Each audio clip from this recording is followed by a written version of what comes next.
les petits pitchs. Salut à tous et bienvenue dans Les Petits Pitchs. Aujourd'hui on se retrouve pour parler de Londres. C'est un jeu historique de développement et de gestion de main créé par Martin Wallace. Ça se joue de 2 à 4, une partie dure environ 1h30 et c'est pour les connaisseurs. Le contexte. Après le grand incendie de Londres en 1666, tout est à reconstruire. Alors clairement les gars se sont pas dit cette année ça pue là, ça pue 666, ils se sont dit ça va le faire, spoiler alerte, ça n'a pas fait. Tout a cramé. C'est horrible, c'est affreux, c'est un drame, hein, ne rigolez pas. Vous êtes des architectes. Investissez dans des projets de construction pour marquer à travers les siècles la capitale du monde de votre empreinte visionnaire. Attention à la fièvre bâtisseuse. Projet égale développement, certes, mais égale également inégalité sociale, exode rural, augmentation de la pauvreté. Non. Si vous laissez proliférer la misère et que vous accumulez des dettes, on va pas parler de vous en bien et vous allez faire sombrer Londres. Ce n'est pas du tout le but. Le but c'est quand même de vous faire mousser. C'est un jeu d'ego, de développement et de problématiques sociales. Donc à travers 3 siècles, vous allez devoir gérer votre main, planifier des ensembles d'effets de cartes pour vous déplover. Oh là là, déplover. Est-ce que quelqu'un sait ce que déplover veut dire ici? Non.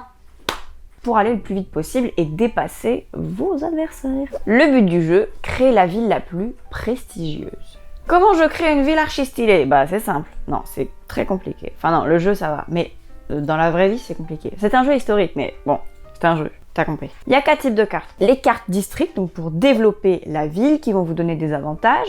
Et ensuite, 3 couleurs de cartes de construction. Les cartes bleues, qui sont les cartes sociales, qui vont vous apporter un peu des solutions pour diminuer le niveau de pauvreté de la ville. Les cartes roses, ce sont les cartes prestige. Clairement, vous les construisez pour vous faire mousser et pour vous faire avancer sur la piste des scores. Genre créer le métro, the tube. Faites ça et franchement, tout le monde va parler de vous en bien. Et les cartes beiges, plutôt dans le commerce, l'artisanat, pour faire rentrer de la thune. Hein. Il y a un moment, il faut bien que ça tourne avec quelque chose, tout ça. Donc voilà avec quoi vous allez jouer. Au début de chaque tour, vous allez chacun piocher une carte, soit de la pioche, soit de la zone de développement. Vous aurez ensuite le droit à une action par tour. Vous pourrez piocher des cartes, vous pouvez acheter un district. Vous pouvez ensuite développer vos projets urbains. Alors ça c'est sympa. Vous allez avec les cartes de votre jeu placer des cartes et des projets urbains devant vous. Pour chaque carte que vous voulez poser devant vous, vous devrez défausser une carte de la même couleur. Donc typiquement, je veux faire Buckingham Palace, je dois me défausser d'une carte bleue. Donc la phase de développement, vous pouvez en développer autant que vous voulez, tant que vous avez les ressources nécessaires pour le faire. Autre action possible, l'activation d'un projet urbain. Vous allez activer les effets des cartes que vous voulez qui sont devant vous. Mais attention, c'est là que les conséquences de vos projets vont venir faire toc-toc à la porte et le niveau de pauvreté de votre ville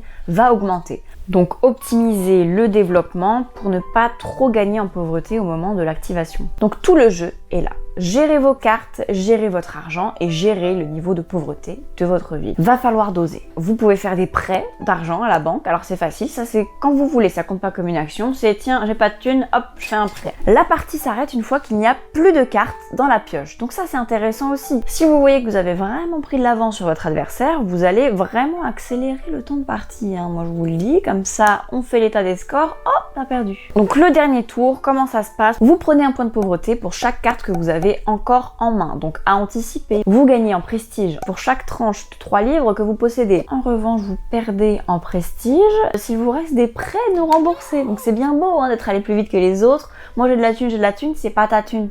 Tu rends maintenant. Vous allez ensuite comparer le nombre de cubes pauvreté que vous possédez. Parce que celui qui en a le plus va faire la différence du nombre de cubes et perdre en prestige en fonction de ce nombre-là. Donc vous voyez, ça peut dégringoler très vite. C'est là que c'est intéressant. Le but, c'est pas d'avoir 0, mais le but, c'est d'en avoir le moins possible. Et donc, le gagnant est celui qui a le plus de points de prestige à la fin de tout ça. C'est un jeu qui est très fin. Il est subtil, c'est pour les connaisseurs et ceux qui aiment les jeux historiques. L'aspect culturel et intellectuel est très gratifiant. On va pouvoir s'embêter, hein, on va pouvoir empêcher notre adversaire de prendre une carte ou une autre. Finalement, votre pire ennemi, c'est vous. C'est en ça que je trouve la ressource négative intéressante. Vous créez vos propres bâtons dans vos propres roues.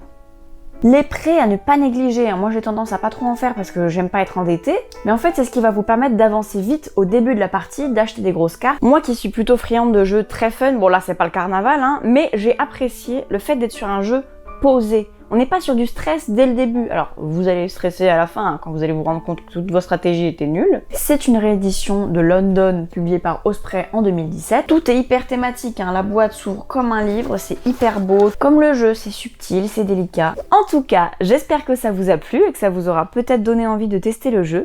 Si vous voulez voir encore plus de vidéos sur les jeux de société, n'hésitez pas à vous abonner à la chaîne Dory Games. Ciao!